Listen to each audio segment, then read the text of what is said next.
Dr. Kelsy Demelo for part 2 this week, but you'll actually be the very first three-peat guest on Better Than Fine. Congratulations. Woo woo. Woo woo. My good friend, Kelsy Demelo, we are continuing a conversation from this past episode we just put up earlier this week where we talk about why diets suck, essentially why calorie restrictive diets are actually damaging all of our metabolism. If you want to dive in on that idea, or maybe you skip that one because you know that extreme calorie restriction is not good for us. And what we actually want is to build robust and healthy metabolisms. And Kelsy, we left off that episode by saying that we should all go off and eat and train like your brother, which means eat a bazillion calories a day, pick up very heavy shit and be monsters. Mm-hmm. So do you want to pick up that thought when we talk about what it means to actually reshape our bodies? Yes. And I think a lot of content in the fitness industry in general from people who know what they're talking about are things like, our last episode where it's like, hey, avoid this. Hey, don't do this. Don't do this. And there's very few actual pieces of content, in my opinion, at least, that are like, hey, this is what you can do. So I really appreciate that you're taking the time here to divide the episode into 2 parts and make sure that the listeners are saying like, hey, this is number 1, this is why this is all bad, and this is what we're going to do about it, right? Because I think a lot of times people can get lost in the fluff. So I think this is super important. Yeah, good. I'm glad you're picking up on that vibe, because to me, it's not even good, bad, or otherwise. I'm going to be aggressive because that's who I am. The big lie of the fitness industry is that calorie restrictive diets and cardio work. And it is a big fucking lie.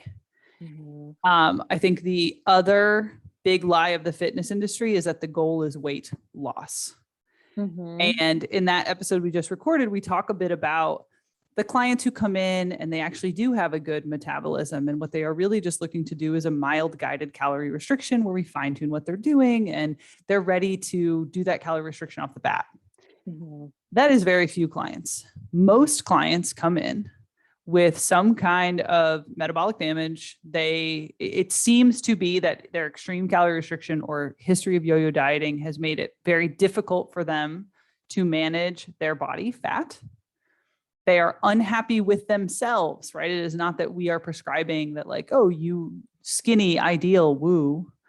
Mm-hmm. And it is not necessarily that we go into it with, we want the scale to be low and we are idealizing low scale.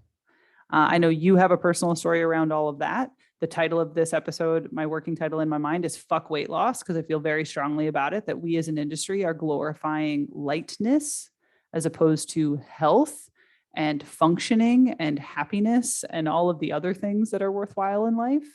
Mm-hmm. So that's a nice lead in. I've said a lot of words. Yeah. Tell me your thoughts. Yeah. So first thing is, again, in the last episode, if you haven't listened to that yet, please go back and listen. That's where you really want to start off to lie the foundation for what we're going to talk about here. But what I find is that a lot of people understand conceptually that muscle weighs more than fat, right? We all understand that conceptually. But the reality here is if you need to increase your metabolism, you need to fix this metabolic damage, you need to eat more. Right? Our goal, like we talked about in the last episode, is to maintain your weight at as high a calorie intake as possible.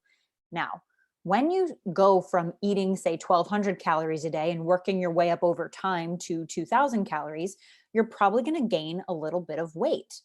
That's inevitable, right? That being said, look at the photos. I love progress photos. I love them because when we look at the photos, a lot of times you look better at a higher weight because muscle weighs more than fat. But if you've got an emotional attachment to that scale, you're going to have some kind of mental, emotional stuff going on there, right? So that's number 1. And this could be a whole nother episode, but I personally don't think the answer to a scale fear is avoiding the scale. It's understanding the scale. Right? Because we can all take our insecurities and our problems and our, mental health stuff and just shove it under a rug. Right. But that doesn't actually address the issue. Right. So. Oh yeah. It's just a trigger. The scale is a button for a trigger. Mm-hmm. And triggers being anything that causes us to relive any kind of form of trauma. Mm-hmm. The question being for each of us as an individual, and I think for society, and this could be an interesting episode, is do we want to respond to our triggering events by avoidance, which is scale avoidance, right? Or do we want to respond to our triggering events by looking at the trauma? What are we associating the trauma with? Healing that trauma. So when we approach it from that lens, triggers become opportunities for growth. Mm-hmm. We then need to be safe enough to be vulnerable, have our foundational needs met so that we are unpacking it in a safe way that doesn't create new trauma, which I think is where people get into trigger avoidance, is they're not safe in a way. And I think one of the things that probably both of us do is create opportunities for clients to be vulnerable and safe so that their scale trauma isn't relived.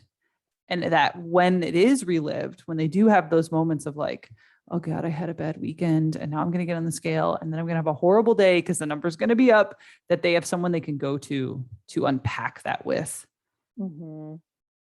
Yeah, no, absolutely. And that's kind of number one, is understanding that and then having that relationship with someone that you can unpack it with, right? Because almost all of my clients that I've ever coached go through this, like, yeah, I understand we have to enter a metabolic building phase and a reverse dieting phase, and I'm super stoked about this. And then the scale goes up, right? And then they have this emotional response to it, and we've got to come in and coach them, right? That's what a coach does.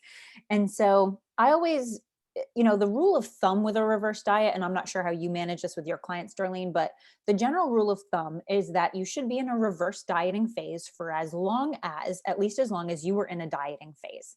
Now, that gets a little dicey because some people come to us and they've been in a really metabolic disadvantageous position for 5 years.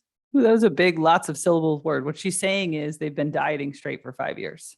Yeah. So if you've been on a calorie restrictive diet for 5 years, the general wisdom I don't even like to call it fitness industry at this point, right? Because the general wisdom in the fitness industry is diet, you'll lose weight. The general wisdom of those of us who do this kind of work is 1-to-1, right? We need enough time to heal you so that we see it tip. Mm-hmm. So how do you handle that? So in the last episode, I talked about using the analogy of money, right? And I just like to equate money because I think it's an easy thing for people to understand. So if you, again, say you're coming in and we're just going to throw out numbers here. Say you're eating 1,200 calories a day and you're 140 pounds. Okay. I'm not 140 pounds. Yeah. Joke. That's okay. And say that's where you're at, right? 1,200 calories a day, 140 pounds. Now we start increasing your calories. We work you up from 1,200 to 2,000.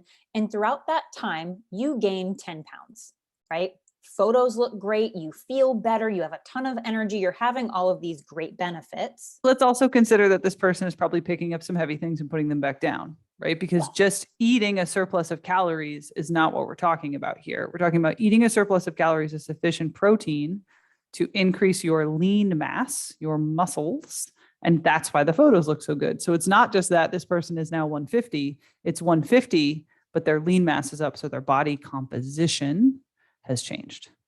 Yes. So again, say we go through that process, right? Now, the client is usually asking, well, all you made me do is gain 10 pounds. Like, yes, I have all these other wins, but now I'm 10 pounds heavier. What the heck? What do we do now? And for a lot of people, you've got to hang out at that heavier weight before you'll see weight loss again to repair that damage Darlene was talking about from the diet. And I call that paying off your debt. I like that. I call that paying off your debt, because if you're looking at your bank account and say you've got $5,000 in the bank account, but you've got $3,000 in credit card debt. Do you actually have $5,000? No, you don't have $5,000. You have two, because you've got debt to pay off. Same deal. If you're consuming 1,200 calories a day and you're looking down at the scale, that's not your true weight, because your body has metabolic debt to pay off. And as soon as you start eating, your muscles, like a sponge, soak up those carbs. They take in water, right? What follows a carb? Carbohydrate, water. So you gain weight. right? So you've got to pay off that debt before you can actually see the weight loss. How do you know? Because I've got behavioral gauges I use with my clients when I think we're ready to shift, but how do you know? Man, it's a tough call. I go off of a lot of history, Mm, and saying like, okay, well, what have you been through? Have you been through a pregnancy in the past few months? What have, are you postnatal? Have you, do you have a lot of stress going on in your life? Are you planning a wedding? Do you have some major illness going on? Did your dog just die that is, was near and dear to your heart? Like, what is going on in your life that says, hey, we're no longer super stressed out and it's now an appropriate time to enter a diet? ding, ding. That's what I look for. To me, it's stress and sleep. Mm-hmm. Have we made enough? Because you and I work in very different paradigms and very different lenses. So very rarely am I working with a client where it is as intensive in terms of calories and macros as you do. Your business model, your training model is different than mine. Because oftentimes my coaching is more around wellness and well-being than it is specifically around weight management. Mm-hmm. But that also means that I'm like elbow deep in someone's lifestyle and stress. And so I tend to then also have a good sense of, are you consistently meditating? Where's your mindset at? What's your self-talk like? And when all of those other lifestyle factors click into place and suddenly this person's hopping on their coaching call and you can see it, they're like glowing. It's like, okay, now it's time, because their skin looks different. Their affect is different. Their behavior is different. And they feel like they have the energy to take it on. And honestly, one of the more frustrating things about the last year and a half has been there's all these external factors that have nothing to do with my client's immediate lifestyle that are just constantly gumming up those works because their nervous system is like on overdrive all the time. All of us are. Mm-hmm. I find that particularly challenging. Yeah. Cause it's kind of like, when you first said, like, asked me, how do you tell when someone's ready to enter a dieting phase? I almost kind of panicked at the question because it's kind of like a gut feeling.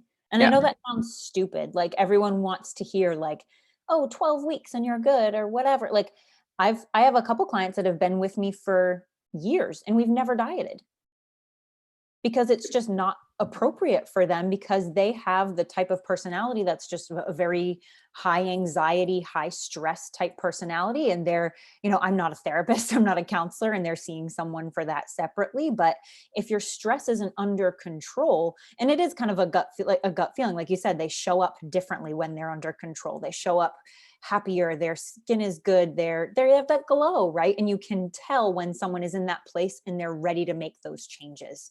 And it's from a scientific standpoint, not an emotional standpoint. Yeah. And I guess the point I would want the listener to take away from that set of anecdotes is we throw culturally around this idea of almost like always be dieting, which Mm-hmm. is definitely not the way you or I run ourselves or our clients, right? Not that I run my clients because I primarily coach, so they run themselves. But the point being that if you are in a place where you're not sleeping, your mindset is off, your central nervous system is fried, your resting heart rate is in the 80s, 90s, heaven forbid hundreds, your blood pressure is high, your cortisol is shot, like, is dieting, which is a stressor on the human organism, really what you need in that moment? Or do you need nourishment, sleep, things that help to heal that nervous system, healing your traumas, a journaling practice, some friends that aren't shit? Like those things are probably more important Mm-hmm. in the acute sense than, am I reconditioning my body composition specifically? Not that there can't be things done to improve the health in terms of nutrition and physicality, but like, fuck weight loss. Weight loss is not the most important paradigm at that moment, but the fitness industry would tell you it is. Mm-hmm. And probably your own doctor. And they can go fuck themselves too. Yeah. Amen. I love it. I don't know. Thoughts, pushback? No, no pushback, but just on the concept of stress, one thing to kind of, because I think the concept of exercise and dieting as stress is also very foreign to people, right? And that's one thing that is kind of part of my mission to normalize. And the best way I communicate that to clients that I've found that they can understand is that, like, imagine your time and energy is like a pie chart, right? And so if you're taking that time and energy, and like I said, say you've got a million things going on, maybe you've got like 3 kids under the age of 5, so your sleep schedule is way off. Maybe you're not financially stable, so you've got financial stress. Maybe your boss is an asshole. Maybe you have whatever's going on. You've got a sick family member, right? Like, add all of these things up and imagine your time and your energy as a pie chart, and you're dividing it up. Okay, this percentage of my time and energy is spent at this percentage of my time and energy is spent here. And those things maybe in this point in your life are non-negotiable because they're just that eminent, right? And so if that's where you're at, what part of that pie chart can you devote to exercise and nutrition? And sometimes at certain points in your life, the answer to that question is 0. And that's okay. That's all right. If the only thing we can get you to commit to from a time and energy perspective is to go for a walk after dinner after you put your bratty little kids to bed, then that's all we can get you to commit to. If nutritionally, all we can get you to commit to is drinking enough water, then that's okay. Do we expect to see weight loss? No. But how much time and energy do you realistically have to devote to it to begin with? Right? Yep. Or if it is that much more important, reallocate resources. But like you said, if you're in a situation where lifestyle circumstances dictate that you don't have resources to allocate, I think where I then get stuck as a practitioner is the socialized shame and guilt that comes with choosing that it's okay to be as you are. Mm-hmm. And I want to normalize. That's okay. Mm-hmm. It is okay to be in a situation where it is just not the time. Mm-hmm. Yeah. Final thoughts. Where can people find you? People can find me hanging out on IG. I'm at the Dr. Kelsy Show, Kelsy with an I. That's usually where I'm hanging out, where I share most of my content and describe more of the phenomenons. Is that a word? It is now. Phenomenons. I don't know what the plural. Every time you say it, I hear do do do do do. I think phenomena is the plural, but that's okay. Muppets, man. Please tell me you got that Muppet joke. Am I too old right now? Okay, good. Nope, Like I got it. Elder millennial. Thank you so much for making the time, Kels. Yeah, of course.